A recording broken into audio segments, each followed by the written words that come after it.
മുമ്പും നേരത്തെയും അദ്ദേഹം എത്തിയിരുന്നു. രണ്ട് വാക്ക് സംസാരിക്കുന്നതിന് വേണ്ടി ഏറെ ബഹുമാനത്തോടെ ശ്രീ എൻ സുബ്രഹ്മണ്യനെ ക്ഷണിക്കും.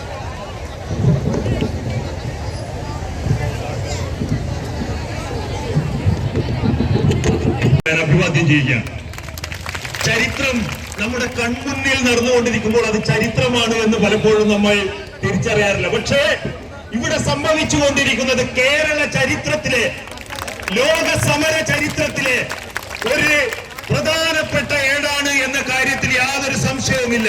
സ്ത്രീകളുടെ മുൻകൈയിൽ, ഏറ്റവും അടിസ്ഥാന ജനവിഭാഗങ്ങളുടെ മുൻകൈയിൽ ഏറ്റവും തീഷ്ണമായ പ്രശ്നങ്ങൾ ഉന്നയിച്ചുകൊണ്ട് സ്വന്തം നേതൃത്വവുമായി മുന്നോട്ട് വന്നിരിക്കുന്ന ഈ സ്ത്രീകളെ അഭിവാദ്യം ചെയ്യുന്നതിന് ലോകം മുഴുവൻ ഇന്ന് സന്നദ്ധമാണ് എന്ന കാര്യത്തിൽ ലഭിച്ചു കൊടുക്കുന്നതിനെ കുറിച്ചോ അല്ലെങ്കിൽ ഏറ്റെടുത്ത ഭൂമി തിരിച്ച് കൊടുത്തിട്ടോ ആ പ്രശ്നം, പകരം ഈ പറയുന്ന അഹന്തയും ഇപ്പോൾ കാണിച്ചുകൊണ്ടിരിക്കുന്ന ഈ മുഷ്കും കാരണം ബംഗാളിലെ ഇടതുപക്ഷ ഗവൺമെന്റ് ആ സമരത്തെ സൂചി കൊണ്ടെടുക്കേണ്ടതിനെ തൂമ്പ കൊണ്ട് ചിള്ളി വഷളാക്കി കൊളമാക്കി അവസാനം ആ സംസ്ഥാനത്തെ ഇടതുപക്ഷത്തെ മുഴുവൻ നശിപ്പിച്ചു കളഞ്ഞ മനുഷ്യന്മാരാണ് ഇവിടെ ഇരിക്കുന്നത് എന്ന് നമ്മൾ മനസ്സിലാക്കണം. അവർക്ക് ബുദ്ധി ഉദിക്കണമെങ്കിൽ വലിയ പ്രയാസമാണ്. കാരണം ആ അഹന്തയും മുഷ്കും സമരം ചെയ്യേണ്ടത് ഞങ്ങളല്ലേ, നിങ്ങളാണോ എന്നുള്ള ആ മുഷ്കുണ്ടല്ലോ. സാധാരണഗതിയിൽ ഒരു സമരം മുന്നോട്ട് വരുമ്പോൾ അതിന്റെ ഡിമാൻഡുകളെ കുറിച്ച് നമുക്കറിയാം. 21,000 രൂപ വേണമെന്ന് പറഞ്ഞാൽ 21,000 രൂപയൊന്നും ഒറ്റയടിക്ക് വർദ്ധിപ്പിച്ചു കൊടുക്കില്ല എന്ന് സാമാന്യ സമരത്തെ കുറിച്ച് അറിയുന്ന എല്ലാവർക്കും അറിയാം. 3 ഇരട്ടി വർധനവെന്ന് ഒരു സംസ്ഥാന സർക്കാരിനോട്. പക്ഷെ ഞങ്ങൾക്ക് വരുത്താൻ പറ്റുന്ന വർധനവ് എത്രയാണ്? നിങ്ങൾക്ക് വരുത്താൻ പറ്റുന്ന വർധനവ് നിങ്ങൾ കണ്ടില്ലേ? നിർമ്മലാ സീതാരാമയ്യൻ 15 ലക്ഷം രൂപയുടെ കാറില് വരുമ്പോ ഇവിടുത്തെ പഞ്ചായത്ത് പ്രസിഡന്റ് അടക്കമുള്ള ആളുകൾ, കേരളം ഈ നിലയിലാണ്. അധികാര രാഷ്ട്രീയം അതിന്റെ സമ്പത്ത് കൊള്ളയടിക്കുന്നത്, ദൂർത്തടിക്കുന്നത്. നിങ്ങൾക്കറിയാമോ? കെട്ടിട നിർമ്മാണ ക്ഷേമനിധി തൊഴിലാളി പെൻഷൻ കൊടുത്തിട്ട് 15 മാസമായി. അങ്ങോട്ട് കൊടുത്ത പൈസ, അവരുടെ കല്യാണത്തിന് കൊടുക്കേണ്ടുന്ന ആനുകൂല്യങ്ങൾ കൊടുത്തിട്ട് എത്രയോ മാസങ്ങളായി. അവർ മരിച്ചാൽ ശ്മശാനത്തിൽ ചരമ ശുശ്രൂഷ നടത്തേണ്ടുന്ന പണം കൊടുത്തിട്ട് 15 മാസത്തിലേറെയായി. ഇന്ന് പ്ലാനിംഗ് ബോർഡിലെ ഒരു മെമ്പറുമായിട്ട് സംസാരിച്ചപ്പോ ഭയങ്കരമാണ് കേരളം എന്നൊക്കെ പറയുമ്പോൾ ഞാൻ പറഞ്ഞു, ഈ അടിസ്ഥാന ജനവിഭാഗങ്ങളുടെ പ്രശ്നങ്ങൾ കൈകാര്യം ചെയ്യാൻ നിങ്ങൾക്ക് പണമില്ല. നിങ്ങൾക്ക് ബജറ്റിൽ 100 കോടി രൂപ പുതിയ കാർ മേടിക്കാൻ, നിങ്ങൾ ആലോചിച്ച് നോക്കണേ. ഈ 100 കോടി രൂപയുണ്ടെങ്കിൽ ഒരു 3000-4000 റുപ്പിക ആശാ വർക്കർമാർക്ക് ശമ്പളം വർദ്ധിപ്പിച്ചു കൊടുക്കാൻ പറ്റുന്ന 26,125 പേർക്ക് 3000 രൂപയെങ്കിലും ശമ്പളം വർദ്ധിപ്പിച്ചു കൊടുക്കാൻ പറ്റുന്ന തുകയാണ്. ഇവരൊക്കെ ഇപ്പൊ നടന്നിട്ടാണോ പോകുന്നത്? 1,50,000 കിലോമീറ്റർ ഓടിക്കഴിഞ്ഞാൽ ആ കാർ വേണ്ട, അടുത്ത കാർ വരട്ടെ 60 ലക്ഷത്തിന്റെ. ഇങ്ങനെ ഒരു ഭാഗത്ത് പണം ദൂർത്തടിക്കുകയും മറുഭാഗത്ത് അങ്ങോട്ട് അടച്ച പൈസ പോലും തിരിച്ചു കൊടുക്കാൻ അടിസ്ഥാന തൊഴിലാളി വിഭാഗങ്ങൾക്ക് കൊടുക്കാൻ തയ്യാറാവാതിരിക്കുകയും ചെയ്യുന്ന ഒരു ഭരണത്തെ എങ്ങനെയാണ് നാം ഇടതു ഭരണം എന്ന് വിളിക്കുക? ഈ ചോദ്യം വളരെ പ്രധാനപ്പെട്ടതാണ്. മറ്റൊരു കാര്യം, ലീവില്ലാതെ പ്രവർത്തിക്കുന്ന വിഭാഗം. നിങ്ങൾ ആലോചിച്ചോക്കണം, ഇത് കേരളമാണ്. പുന്നപ്രയിലെയും വയലാറിലെയും ഒക്കെ സഖാക്കൾ തോക്കിന് നേരെ, ഇരുമ്പുരുക്കിന് നേരെ വാരിക്കുന്തമേന്തി നടത്തിയ പോരാട്ടങ്ങളിലൂടെയാണ്, അല്ലാതെ വെറുതെ ഉണ്ടായ കേരളമല്ല ഇത്.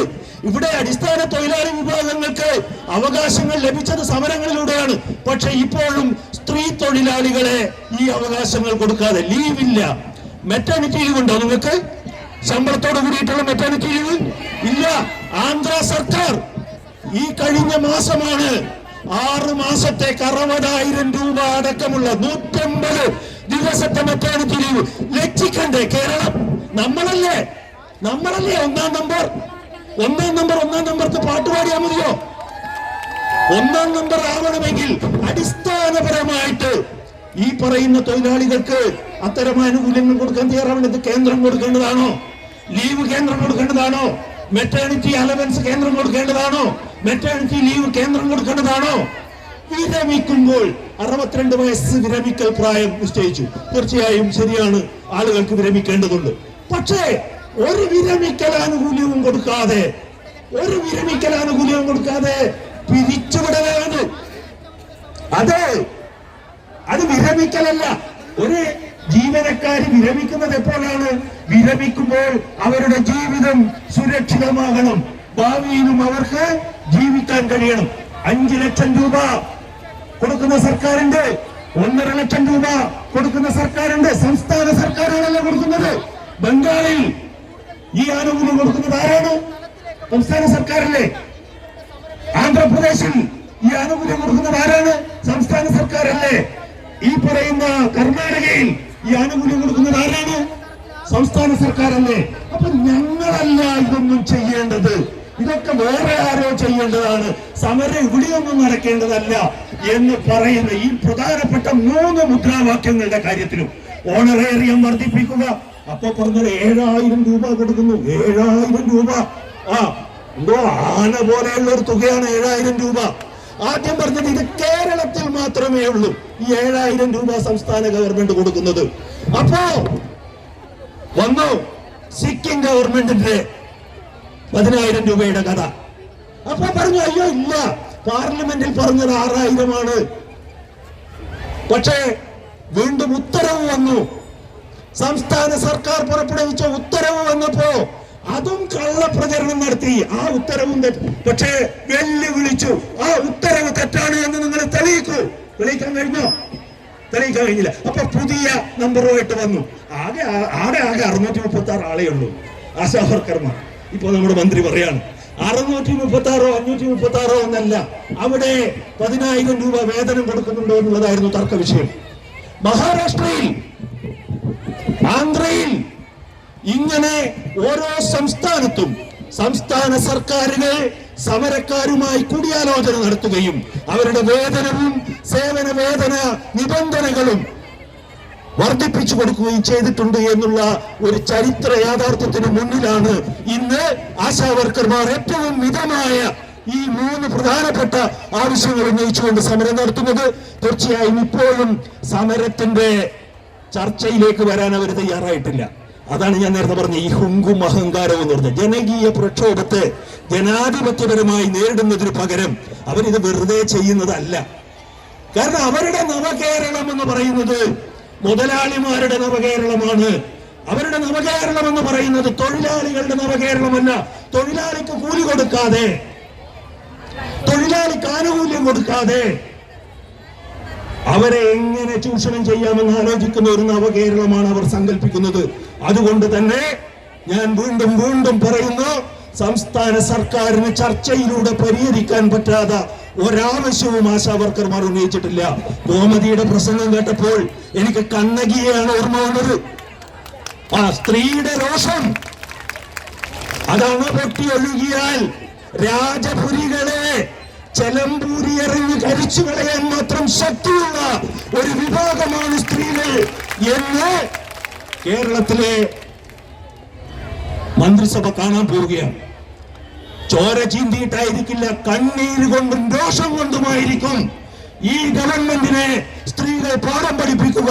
ആ പാഠം പഠിച്ചാൽ അവർക്ക് നല്ലത്.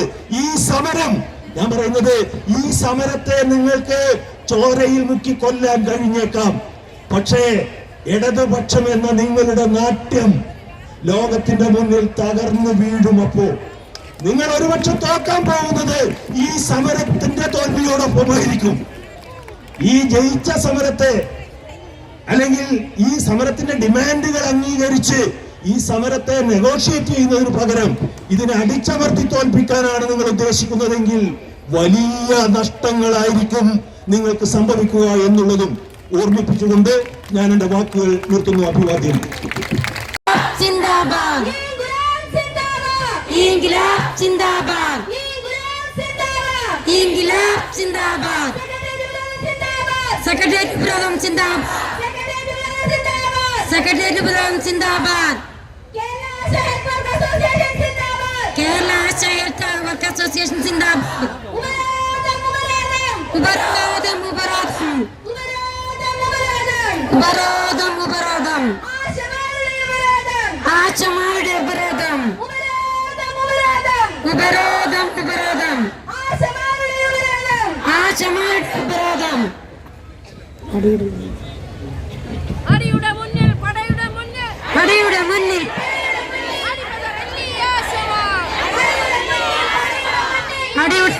പടയുടെ മുന്നിൽ